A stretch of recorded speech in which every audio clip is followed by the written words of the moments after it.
everyone. Welcome back to Unedited Chatter with Tisha and Stephanie. Unedited Chatter drops new episodes every other Wednesday. Don't forget to like, follow, and subscribe on YouTube or wherever you get your podcasts and the socials listed in the show notes. This show is an independent production. The views expressed here are our own and not those of our professional roles or employers. This is our Unedited Chatter. Now, let's get to it. Today, we are joined by Sara Smolevitz, Learning Design Manager at Code Ninjas. You're going to hear more about that in just a second.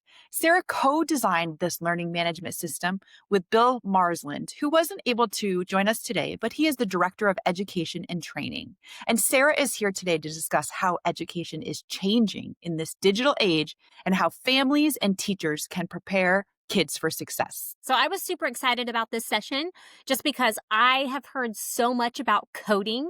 And so when I saw this, I was like, we have to have them on our show. So Sara, thank you for being here. And a little bit about Code Ninjas. It's the world's largest and fastest growing kids coding franchise, offering STEM and STEAM focused summer camps and after school programs for children aged to 14.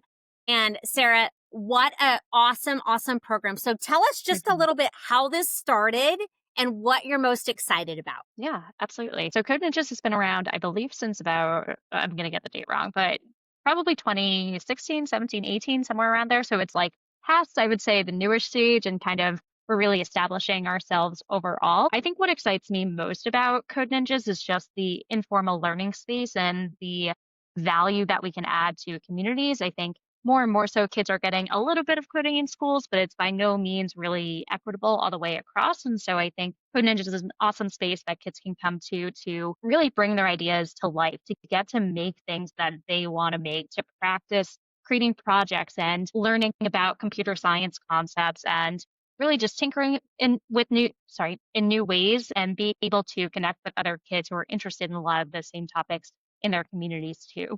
I think we're even really starting to think more about how we can integrate other kind of STEM topics into our programming, such as a little bit more about AI or with robotics. So I'm excited to continue working on all those programs as well, in addition to coding. I would love to be able to code because there's so many things that you can do with coding. So I think that even adults, this would be good for them because Steph, I don't know about you, but I don't know anything about coding. Yeah. And so, yeah. Yeah. I love this. Yeah. Thank you. Yeah, absolutely. And I was just going to say, like, I come from an education background. I really had no computer science background. I had no coding experience. I sort of fell into kind of a computer science curriculum project before coming to Code Ninjas. Through my work at Code Ninjas, I have like blown myself out of the water of like the types of things that I can create that I never thought for myself. So absolutely. I feel like this was not a thing, in previous years. And it's really cool that we're starting, with kids as early as 5 years old now, giving them exposure to these skills. It's funny, as you were starting your introduction, things like STEM, STEAM, coding, those were not words of the past. 10 years ago, I don't know that we used those words. So I think, to your point, this evolution of digital literacy and integrating it in at a very early age is great. Can you talk about what it might look like for our teachers or our families that might want to start learning about this? Yeah, absolutely. I think we are fortunate now to have so many free and accessible programs that teachers, that families can do. Even just one thing off the top of my head, there's something called Computer Science Education Week that happens every year. It's the first week or second week, I think, in December this year. It runs the same time, so the dates just change. But every year there's an organization called code.org that puts out an hour. But in this year, they're rebranding to an hour of AI, but they curate all of these different activities that kids, that teachers, that families can do. And it's just an hour, maybe out of the school day, out of the week that they can sort of dabble in. So I think that's a great place to start. That's coming up. Some other resources I like are Scratch is a great platform that uses block-based coding that's really easy to get started with. And then at Code Ninjas, we use a platform called Make Code Arcade, which similarly is block-based, really easy to get started with. Kids can build their own game. They can go through different tutorials, and it's just a really cool entry place, really just to dabble in it and get started and see, what kids can create on their own. It's funny, you keep saying kids can create, but I'm thinking Tisha and I could probably go on this and absolutely learn too, right? You guys should, for sure. Well, and that's kind of what I was going to say. So, like, what are people or children, what are they creating? Mhm. What are you seeing? Yeah, absolutely. So I think it really depends on like the type of platform that you're using. But for example, if we're talking about Make It Arcade, which is the platform that we use most widely, it's really centered on creating like video games. And they use this like retro style kind of theme. And so they're like arcade type games. But they try and have a really low floor and wide walls. So you can create like as many different topics. You can create puzzles. You can create lots of different genres. Like it's not necessarily video games as you might I guess like picture with that word connotation, but the world is their oyster. And the structure of the platform is really cool because again, they're kind of block based and that can start as early as, for example, in Scratch Junior, they have like icon based blocks. So you might have a block that just has an arrow on it and you're just programming a character in your project to move up one space. And so you don't need to be able to read, which is really great for early learners, but it progresses. And then you might get into text-based blocks and might say like, move my character 10 steps. And then that progresses into just text. So it's a really great progression to, again, allow those young learners to be able to start creating actual projects about whatever they can dream of with those different scaffolds. Okay, so that's awesome. Way over my head. Like, I don't even know. I'm looking at the website and I'm Yeah, I telling was going to say some visuals might be helpful. I feel like it's manageable.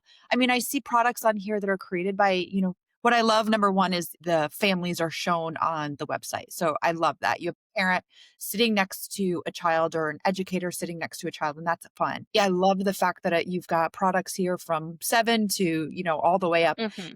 Guess my Yeah. question would be, so families want to get started in this, educators want to get started. I see the curriculum connection here, which is Hmm. always good. We're talking about Yeah. writing, we're talking about reading. What would you advise parents or educators to do first step? Yeah, that's fair. I would say good question. Um, I think especially if they're coming to Code Ninjas, the first thing that we do is kind of have kids go through a tutorial. We call it kind of a game building session where it's you're co-creating this project, and so it doesn't feel as overwhelming, but actually it's sort of a step by step so that the kids can still follow along, but there's an educator or a family member right next to them so that if they have questions or if they get to the end and they're like, oh, I finished, what else do I do?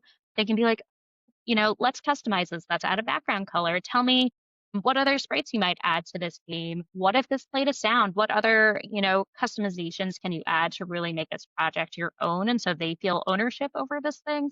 But again, they create it and they can even connect that if we're talking to games. Think of games that they like to play. What if you were the person who were creating that game? What if you could like bring your vision to life for what this game could be? And I think helping kids, connect those two things of this is a thing I like to do, but actually I can make that thing. I don't have to have someone make that thing for me in order to play. I think it just kind of sells itself and they'll be more motivated to want to continue that working through that afterwards. That's awesome. Okay. So we will make sure that we have that link in the show notes, right, Steph? Just so Yes. they can go to their website.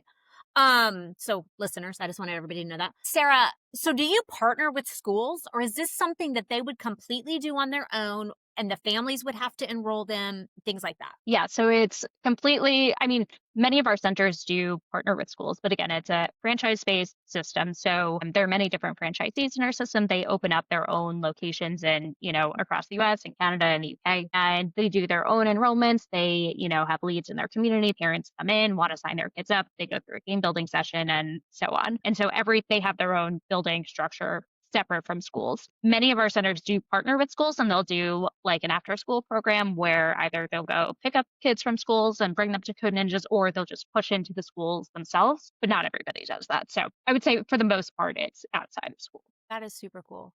So they could partner with schools. Somebody could reach out and partner and have an after school program. I love that because I think that Yeah. this is kind of the way it's going. They're going to start to Hmm. like remember when we were all in school and like you could go to and learn Spanish or a foreign language or you could go somewhere and I think that coding is the next thing that they're going to kind of do that or they're going to start teaching it in the classrooms. I think that's Hmm. a little scary for teachers because there's not coding classes in Hmm. college, so we aren't Totally. learning how to do that.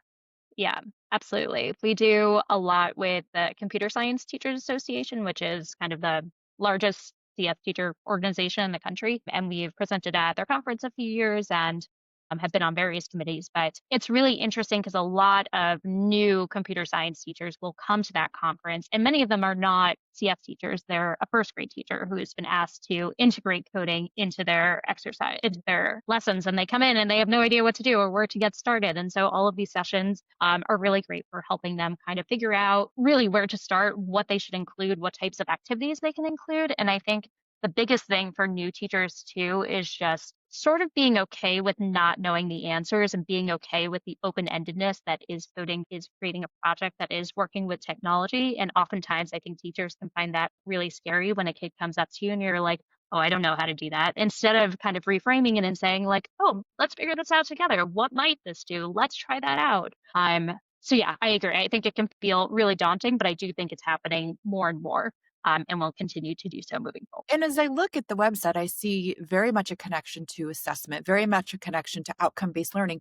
But as I hear you Hmm. talk, I hear you very much so saying that we're working on a product, but we're also working on a process. So they're Hmm. learning away and they can keep moving that trajectory and they may never stop. Hmm. It just may get stronger and better. And as educators, I think there's so much value in that because that's going to be something that they could potentially use in the workforce, Yeah. potentially use Hmm. later Yeah. in life. That's awesome.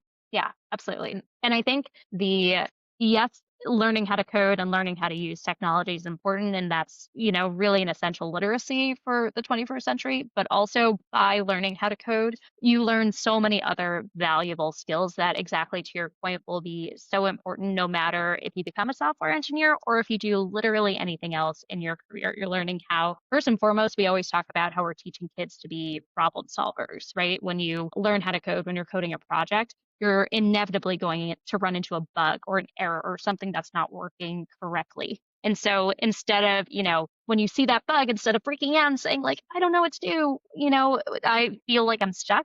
Instead, let's practice using some strategies. Maybe you're looking at that problem and you're breaking it into small chunks. Maybe you're testing it in isolation, you're abstracting details. Maybe you're recognizing different patterns, seeing if I do this, then this thing happens, and just so many other ways that you can do that. They're working to communicate with another entity. They have to communicate with a computer, and that requires really intentional language. Especially at Code Ninjas, or if they're doing this in a classroom at school, they might be collaborating with their peers.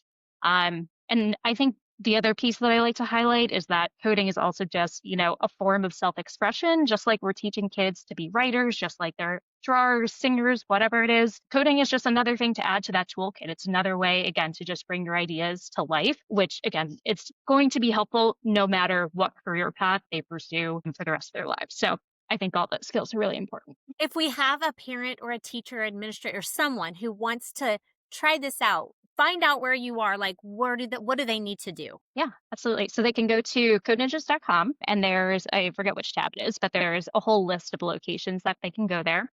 So they can search by state, find one in your area. And then I believe there's a form on there that you can fill out. And again, you can sign up kind of for that free game building session.